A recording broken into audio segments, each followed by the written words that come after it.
nosso irmão Fernando. Ele que veio nessa tarde ser um profeta para nós, ser a boca de Deus para nós. Nós pedimos que esse amor, que essa unção do Espírito Santo possa passar sobre a vida dele nessa tarde. Que o Espírito Santo possa derramar sobre ele a unção do alto, para que ele possa ser o profeta de Deus, para que ele possa anunciar, proclamar a verdade do alto para nossas vidas. Que o Espírito Santo venha derramando sobre ele a unção, para que ele possa vir fazer aquilo que é a vontade de Deus, falar aquilo que é a vontade de Deus. Que o Espírito Santo possa conduzir cada minuto dessa pregação, dessa oração que o nosso irmão Fernando irá conduzir essa tarde. Venha, Espírito Santo, que não seja o teu filho a falar, mas que seja o próprio Espírito a falar nele. Que não seja as palavras de Fernandinho, mas que seja o Espírito Santo a falar através dele. Que o Senhor possa se manifestar nessa tarde, através da vida e do Senhor Fernandinho. Por isso nós não entregamos Jesus, entregamos também o nosso irmão aos cuidados da Virgem Maria, a Virgem de Pentecostes. Ela que estava no Senado, clamando o batismo do Espírito Santo. Que ela possa vir nessa tarde interceder, para que o Espírito Santo possa adentrar no coração do Fernandinho e transbordar para nossos corações. Por isso nós colocamos o teu filho, mãezinho, aos teus cuidados, a tua proteção, debaixo do teu manto, para que nessa tarde o Senhor possa manifestar a sua glória através dele. Por isso rezamos. Ave Maria, cheia de graça, o Senhor é convosco. Bendita sois vós bendito é o fruto do vosso ventre, Jesus. Santa Maria, Mãe de Deus, rogai por nós, pecadores, agora e na hora de nossa morte. Amém. Amém? Amém. Você pode sentar? Santo anjo do Senhor, Deus zeloso e guardador, se a ti me confiou a piedade divina, sempre és e guarda e governa em mim. Boa tarde. Antes de tudo, irmãos, quero dizer que é uma alegria muito grande no meu coração poder estar aqui com vocês, encerrando essa maratona de carnaval aqui para mim. Graças a Deus, com muita alegria pela primeira vez que eu tenho a oportunidade de estar aqui. Agradeço aos irmãos pelo convite, pela oportunidade de estar partilhando um pouco da palavra de Deus, mas muito mais do que partilhar a palavra de Deus nessa tarde de hoje, eu vim aqui porque eu quero experimentar daquilo que Deus preparou para derramar nesse lugar.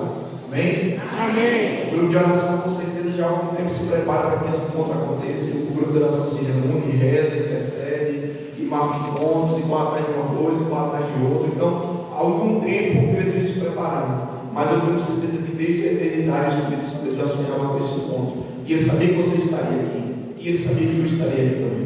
Amém? Amém. Como disseram, eu me chamo Fernandinho. Sou servo do grupo de oração Jesus é o Senhor, da cidade de Solene, que fica pertinho de vocês aqui, mas em uma outra diocese, a diocese irmã. Sou da diocese de Guarabira, e nesse tempo, por graça de Deus, por misericórdia de Deus, eu tenho a graça de coordenar uma diocese. Estou aí completando esse ano, graças a Deus quiser, em nome de Jesus, esse ano ele completa a nossa coordenação. E tem sido um tempo muito frutuoso para mim. Tem sido um tempo de muita graça de Deus para a minha vida. Eu queria convidar você a tomar a palavra de Deus junto comigo, para que a gente possa, a partir da palavra, podemos refletir um pouco aquilo que o Espírito Santo ele quer falar no nosso coração nessa tarde de hoje. Pegue a sua Bíblia aí, abra comigo no livro de Ezequiel. Ezequiel, capítulo 37. É lá que está o tema da nossa pregação nessa tarde de hoje. Olha para essa bênção que está do teu lado e pergunta assim para ela: irmão, cadê a tua Bíblia? Hein? Pergunta para ele aqui do teu lado. Diz assim para ele: irmão, que foi levou tua Bíblia? Melhor, pergunta assim: irmão, tu sabe onde está a tua Bíblia? Pergunta ele assim. Faz ele passar essa vergonha aí. Certamente essa palavra é uma palavra que você já ouviu em algum momento da sua vida. Você já teve acesso a ela, você já teve contato a ela. Mas nessa tarde de hoje, o convite do Espírito Santo para nós é que a gente possa mergulhar um pouco nessa palavra, adentrar no mistério da palavra de Deus, deixar que ela mesma venha falar no nosso coração. A palavra de Deus é do seguinte: Ezequiel capítulo 37, versículo 1. Você que tem aí a Bíblia da Ave Maria, aí no título, na parte de cima, vai estar dizendo o seguinte: os ossos secos. Não é assim? Os ossos secos. E aí a palavra diz o seguinte: Ezequiel está falando, tá? mão do Senhor desceu sobre mim.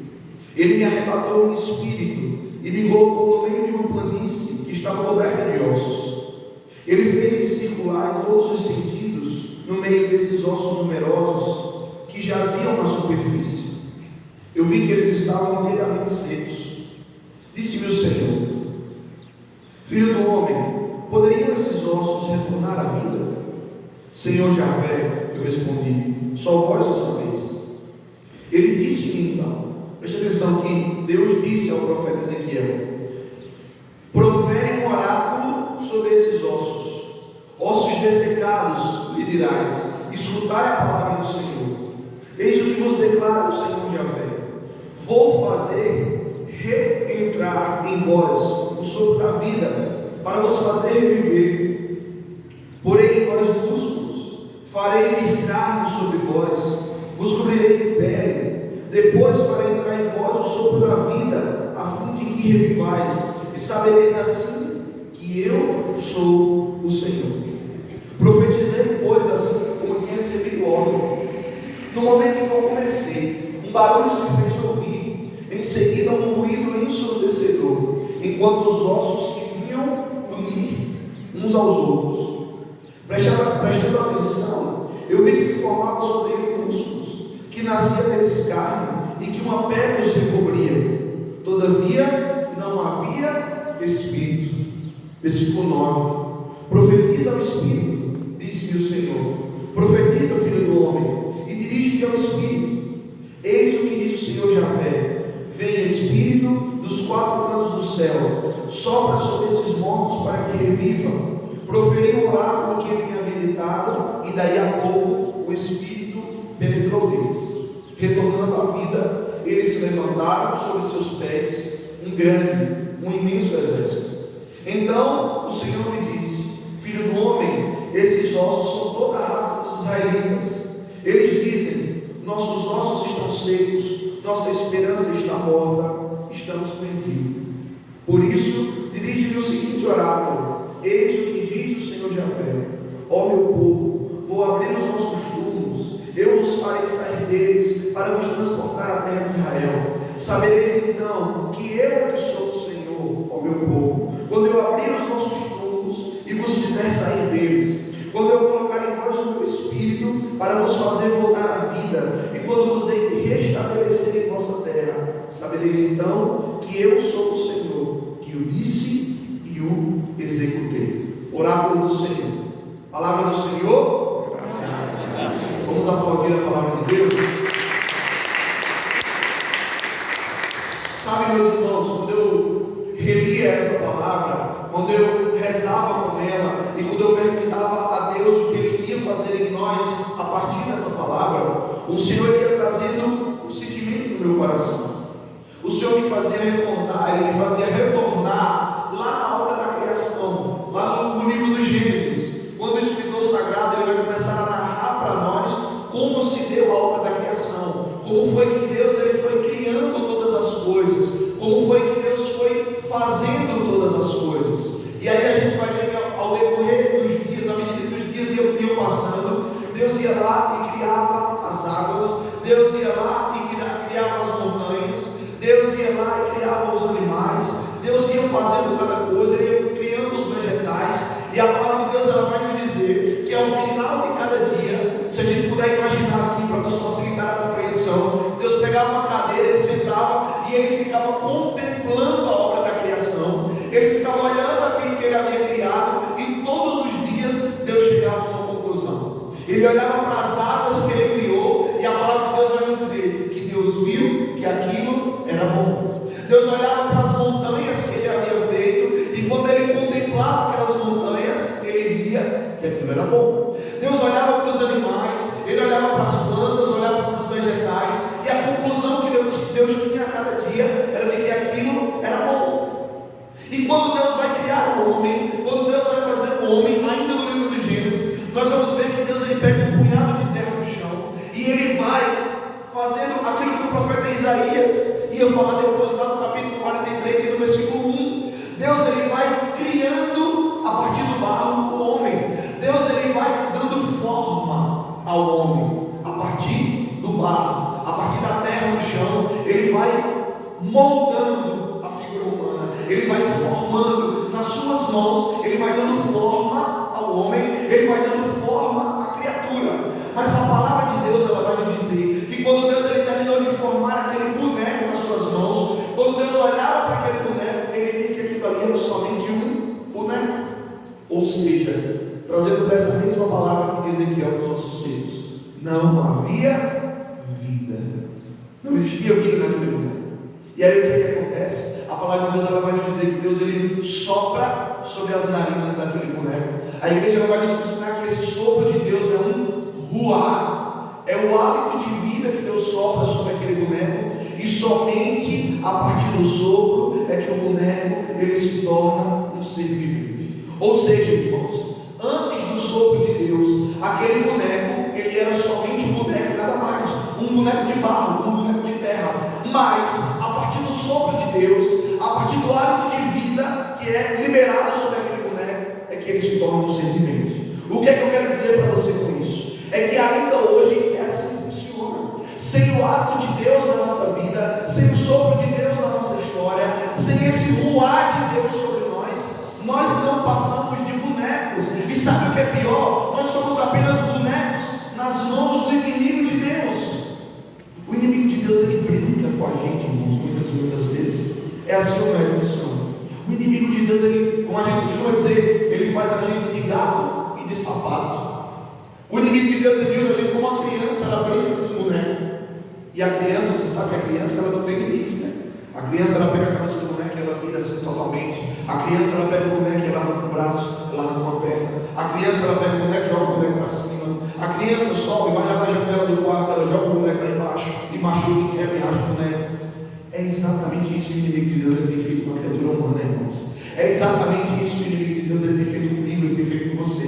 É só você olhar para a tua vida hoje. Olha para a tua vida quando você deita a tua cabeça de noite no travesseiro, quando você vai dormir e você vai fazer aquilo que nós chamamos de exame de consciência, aquilo que você viveu ao longo do dia. Quantas situações você não vê que você não queria ter feito aquilo, que você não queria ter dado aquela resposta, que você não queria ter tido aquela reação, que você não queria ter agido daquela forma e daquela maneira. Quantas vezes no final do dia você chega assim, você pensa, caramba, como é que eu disse aquilo ali para fulano? Caramba, como é que eu tive a capacidade de fazer aquilo? Caramba, como é que eu pude reagir desse jeito? Caramba, por que eu não disse isso? Por que eu não fiz isso? Veja, é aquilo que São Paulo vai dizer. Muitas vezes eu não faço o bem que eu quero e acabo fazendo o mal que eu não quero. Por que é que isso acontece? Retornando aqui na palavra de Deus, retornando nessa palavra aqui nos nossos seios, porque está faltando na nossa vida, irmãos, esse ruar. Está faltando nas nossas vidas esse hálito de vida. É exatamente isso que está faltando nas nossas vidas. Por isso que a gente não consegue fazer a vontade de Deus.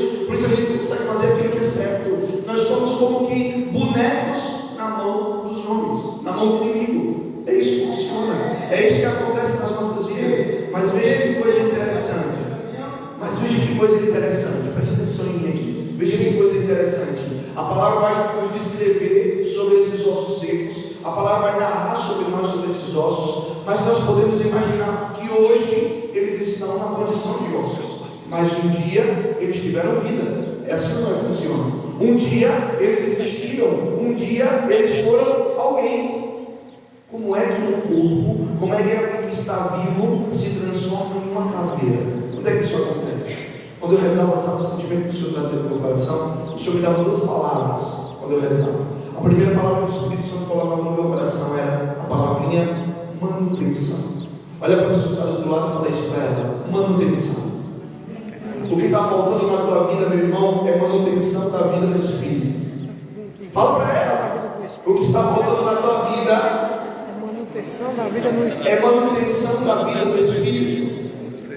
O Senhor colocava a palavra manutenção no meu coração. O Senhor colocava a palavra perseverança no meu coração. É isso que está faltando em nós, irmãos. Sabe por quê? Entenda o que eu vou dizer para você. Receber esse hálito de vida, receber esse ruar, receber essa experiência que nós chamamos de batismo no Espírito Santo, receber esse sopro de Deus sobre nós, é fácil demais. É fácil receber. A palavra de Deus lá no Evangelho de Mateus, no capítulo 7 e do versículo 7, Jesus vai dizer: pedi e receberei. buscai e acharei, batei e a porta vos será aberta. Porque todo aquele que pede, recebe, todo aquele que busca, ele acha. Ou seja, é simples, basta a gente pedir que a gente recebe, basta levantar os meus braços e dizer: vem Espírito Santo, que o Espírito Santo ele vem sobre a minha vida. Mas o que tem faltado em cada um de nós, irmãos, é a manutenção. Receber o batismo do Espírito é fácil, mas se manter no Espírito é difícil. É por isso que nós vamos transformando as nossas almas em almas raquíticas, em almas que não têm forças, em almas que não suportam tribulação, em almas que não aguentam arroxo. E mais do que nos tornar raquíticos, nós morremos espiritualmente. E acontece conosco exatamente isso aqui que Ezequiel ele poderia contemplar naquela visão. Exatamente isso aqui que Deus dava a Moisés a graça de contemplar quando ele teve essa visão. Talvez se Deus nos desse a graça nessa tarde de hoje, e eu digo para você, irmãos, a começar de mim, eu digo para você, se Ele nos desse a graça de ver o estado da nossa alma hoje, se Ele nos desse a graça de ver a condição da nossa alma hoje, como é que nós estamos aqui hoje? Porque muitas vezes nós nos comportamos como Jesus vai falar no Evangelho, nós nos comportamos como sepulcros caiados. Você sabe o que é um sepulcro caiado? Sepulcro caiado é um túmulo, está pintado, está muito bem pintadinho, está lá tudo muito bonitinho. Às vezes tem umas famílias que colocam uma cerâmica, reveste ali aquele túmulo, coloca flores, coloca uma foto ali da pessoa que morreu bem novinha. Mas o que é que tem lá dentro daquele túmulo? O que é que tem lá? É ossada, é osso, ninguém abre. Dependendo do tempo que morreu, vai fedendo ainda se você mexer ali. É exatamente isso que acontece nos nossos grupos de oração, muitas vezes. Por fora, nós somos muito bonitos, né? As meninas vão lá, dão uma escova no cabelo, botam maquiagem na cara, passam o batom, vai lá, se arruma e vai. A gente vai lá, toma um banho, passa o perfume, pinta o cabelo e vai. Por fora, a gente está muito bem. Chega aqui, a gente ri, a gente abraça, a gente toca, a gente pula, a gente dança o pipocão, a gente faz tudo o que tem que se fazer. Mas por dentro, irmãos, muitas e muitas vezes, a nossa alma ela está dilacerada. Por dentro, muitas e muitas vezes, a nossa alma ela está completamente destruída. É isso que acontece conosco. E veja que coisa interessante.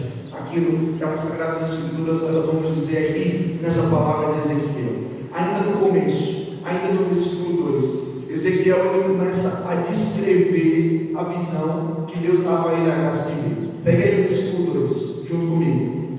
Mantenha a tua Bíblia aberta, tá? Ele fez-me circular em todos os sentidos no meio desses ossos numerosos que jaziam na superfície. Ele começa a descrever. Olha, Deus ele me colocou ali no meio de uma planície, e era uma planície de ossos secos, e ele me fez caminhar ao longo daquela planície. Ele me fez caminhar no meio daqueles ossos. E aí no final, na segunda parte do versículo 2, Ezequiel ele faz uma observação que pode ser interessante para nós. Ele vai dizer o seguinte: eu vi que eles estavam inteiramente secos.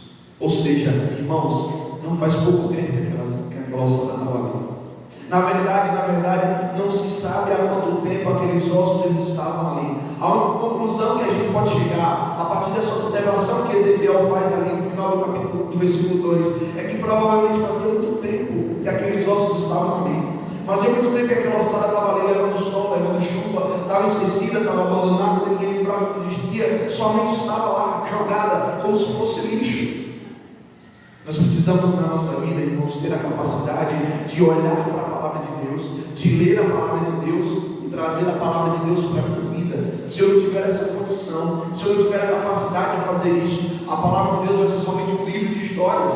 Eu preciso atualizar, trazer para a minha vida. E aí você precisa responder nessa tarde de hoje: há quanto tempo a tua alma está nessa condição? Há quanto tempo, meu irmão, você vive essa secura espiritual? Há quanto tempo você tem passado por essa mesma condição aqui que esses ossos secos estavam? Quando você olha para dentro de você talvez tenha um tempo de caminhada, tem 10, tem 20, tem 30 anos de caminhada aí, mas há quanto tempo a tua alma ela não é alimentada por Deus? Há quanto tempo a tua alma ela não é alimentada pelo Espírito Santo? Há quanto tempo? Nós precisamos entender isso. Veja, um dia, aqueles ossos que estavam ali, um dia eles foram corpos, um dia foram pessoas normais como eu, como você, um dia eles tiveram utilidade, um dia eles foram úteis para alguém. Talvez no meio daquela ossada tinha pregadores, talvez no meio daquela ossada ali tinha certo grupo de oração, talvez no meio daquela ossada ali tinha coordenadores, de grupos de oração, coordenadores de oração anos, coordenadores estaduais, estava lá no meio daqueles ossos. Ou seja, um dia eles tiveram uma utilidade, um dia eles foram úteis para alguma coisa, mas agora, o fato é que agora eles estavam abandonados, agora eles eram inúteis, agora não havia vida nenhuma ali mais. Há quanto tempo você não tem utilidade nenhuma mais? Há quanto tempo você olha para a tua vida, para a tua condição e você não consegue perceber utilidade em você mais? Você não se vê útil, você não se percebe útil mais. Veja, no meio daqueles ossos ali não havia vida nenhuma, não tinha nenhuma possibilidade de haver vida, não havia nenhuma esperança. É muito diferente de quando nós estamos aqui e que Deus livre, algum de nós aqui começa a passar mal e cai no chão. A gente vai todo mundo correr em cima e dizer assim: olha, sacode ele, sacode ela, dá um tapa na cara, vamos ver se ela acorda. Fulano está me ouvindo, fulano está me escutando. Vai, liga para o SAMU, faz alguma coisa, vamos pedir um socorro para ele, vamos pedir um socorro para ela, vamos correr atrás. Quem tem um carro aí, para a gente não ter dentro do carro e levar, quem é que tem? A gente corre, a gente se mete, a gente faz alguma coisa. Mas quando Ezequiel viu aquela planície de ossos secos, tinha o que se fazer ali mais? Não tinha mais o que fazer. Não tinha mais para onde correr. Não adiantava se aperrear mais. Não adiantava mais querer passar os pés pelas mãos para tentar fazer alguma coisa, porque ali só tinha osso. Mais uma vez eu pergunto para você, irmão, há quanto tempo você perdeu essa mesma esperança? Há quanto tempo você não olha para a tua vida e você chega a essa mesma conclusão? Não tenho o que fazer mais na minha vida. Há quanto tempo você olha para a tua caminhada, para a tua vida no Espírito? Há quanto tempo você olha para a tua família? Há quanto tempo você olha para os teus sonhos, para a profissão que você almeja para você? Há quanto tempo você olha para o teu filho? Há quanto tempo você olha para o teu esposo e você diz assim: olha, não tenho que fazer mais, não adianta mais, é somente uma planície de ossos secos. Não adianta pedir para o padre rezar, não adianta levar lá para a intercessão e pedir que os intercessores rezem, não adianta mais, não tem mais o que fazer. Há quanto tempo não é assim que você pensa? Há quanto tempo você não chegou também a essa conclusão?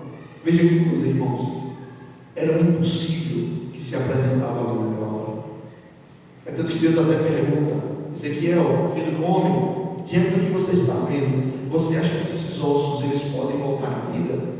Imagina que Deus pergunta isso para você hoje, filho do homem, filha do homem, olhando hoje para a tua casa, olhando hoje para a tua família, olhando hoje para os teus parentes, olhando hoje para essa situação de doença, olhando hoje para essa pessoa que está com depressão, olhando hoje para essa pessoa que está ansiosa.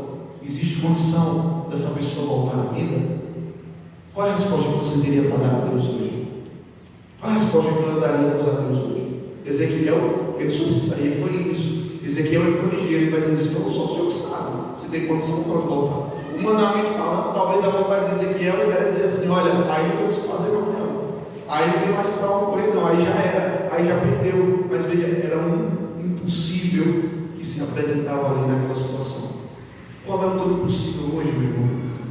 Qual é a situação impossível que já há tanto tempo você reza e você não vê saída? Há tanto tempo você reza e você não consegue encontrar solução? Há quanto tempo você, como a gente costuma dizer, né? Parece que quanto mais você reza, mais a assombração aparece. Quanto mais você reza, mais difícil fica. Quanto mais você reza, mais complicado é de reverter essa situação. Qual é o teu impossível hoje? Qual é a situação que se apresenta diante de você hoje que é impossível de reverter, impossível de haver uma mudança? Como é que Ezequiel age diante dessa situação? Deus ele vai lá e no meio daquela situação, no meio daquela visão, Deus vai lá e diz para Ezequiel: o negócio é o seguinte, para esses ossos eles retornarem à vida, para que eles voltem a viver, eu preciso que você profira um oráculo. Eu preciso que você profetize sobre esses ossos. E Deus vai lá e nos dá essa ordem para para Ezequiel. Ele vai lá e dá essa ordem, profere um oráculo sobre esses ossos secos. É o que ele vai dizer aqui no versículo 4. Profetiza sobre esses ossos secos. Veja, irmãos, o primeiro milagre que Deus queria operar naquela situação não era a ressurreição daqueles ossos. O primeiro milagre que Deus queria operar era a fé dentro do coração de Ezequiel. Ezequiel precisava acreditar que se ele profetizasse como Deus estava lhe mandando profetizar, as coisas elas iam mudar, a reversão ela ia acontecer no meio daquela situação. O que é o oráculo? O que é esse oráculo que Deus manda que Ezequiel O oráculo é um desígnio de Deus. O oráculo é a vontade de Deus que quer se realizar, que quer se manifestar no nosso meio. Mas veja, existe um parêntese para que o oráculo se cumpra. Ele precisa ser proclamado. Para que o oráculo se cumpra, ele precisa ser proclamado, ele precisa ser dito. Alguém precisa abrir a boca, alguém precisa profetizar o oráculo, porque se não houver quem abra a boca, irmãos, ele não vai acontecer. Ainda que seja vontade de Deus, ainda que seja obra de Deus, ainda que seja uma manifestação de Deus, mas se não tiver quem fale, o oráculo ele não acontece. O oráculo ele não acontece. Precisava ser assim? É claro que não. Não precisava ser assim. Deus ele poderia muito bem simplesmente estalar o dedo e aqueles ossos eles voltarem à vida. Mas veja, irmãos, Deus quis se utilizar de Ezequiel. Deus quis se utilizar daquele pequeno homem, daquele simples homem, pecador, comedor de farinha, como eu e como você. Deus quis. O que é que eu quero dizer para você com isso? É que para que o milagre aconteça na tua vida, para que a manifestação de Deus aconteça na tua vida, você precisa profetizar, você precisa abrir os seus lábios, você precisa fazer a sua parte. Deus quis, na obra da salvação, Deus quis precisar de Maria, na obra da salvação, Deus quis precisar no Antigo Testamento de quantos e quantos homens e mulheres, de quantos e quantos profetas. Deus não quis se utilizar no Antigo Testamento para fazer a vontade dele. Quando nós chegamos no Novo Testamento, ele quis se utilizar de Maria, ele quis se utilizar de Paulo, ele quis se utilizar dos discípulos, dos apóstolos, ele quis se utilizar de tanta gente, irmãos. E sabe qual a novidade que eu tenho para dizer para você? É que hoje ele quer continuar usando o povo dele, e o povo dele hoje sou eu, o povo dele hoje é você. Por pior que a gente seja, por mais sem futuro que a gente seja, irmãos, ele quer mudar com cada um de nós. Então nós precisamos profetizar, nós precisamos proclamar o oráculo de Deus, nós precisamos ouvir a Deus e fazer aquilo que Ele manda, nós precisamos voltar a ter fé no nosso coração. Você precisa olhar para o teu casamento, você precisa olhar para o teu matrimônio hoje, e o primeiro milagre que Deus quer fazer ali dentro da tua casa é em você. A primeira graça que Deus quer derramar é em você mesmo, é a fé brotar dentro do teu coração, é você voltar a acreditar que Deus pode fazer, que Deus pode tocar, que Deus pode transformar, que Deus pode mudar aquela realidade. É preciso que a gente abra a boca. Olha para a pessoa que está do outro lado e diz assim para ela: irmão, você pode ser com fé. Fala assim: irmão, você precisa abrir a boca. Você precisa abrir a boca. Você precisa profetizar. Você precisa profetizar. Você precisa fazer a tua parte. Você precisa fazer a sua parte. É isso, irmãos. Cada um de nós precisamos fazer a nossa parte. E veja, se não é isso que acontece toda semana aqui dentro da nossa igreja, como quantas e quantas vezes as famílias vai lá e traz a criança aqui para batizar. Está aqui e o padre vem aqui, todo vestido de padre, todo bonito, todo arrumado. Lá o padre na minha paróquia, lá o padre Neto, ele faz o batismo dentro da missa. Não é uma celebração só individual, não. Ele faz ali o batizado dentro da missa. Mas para que o batismo aconteça, não basta simplesmente trazer a pia batismal e o padre derramar a água na cabeça da criança. Não, para que o batismo aconteça, além disso, o sacerdote ele precisa proclamar o oráculo. Para que a criança ela esteja batizada, é preciso que o padre abra a sua boca, é preciso que o padre ele pronuncie as palavras, é preciso que o padre olhe para a criança e diga assim: eu te batizo em nome do Pai, do Filho e do Espírito Santo. Se o padre não abre a boca, se o padre não faz a parte dele, se o padre não fala, irmãos, não acontece batismo. Se o padre não faz a parte dele, a única coisa que ele vai para fazer na lei é dar um banho na criança e nada mais. É preciso que o sacerdote ele abra os seus lábios e que ele pronuncie as palavras da bênção do batismo, senão o batismo não acontece.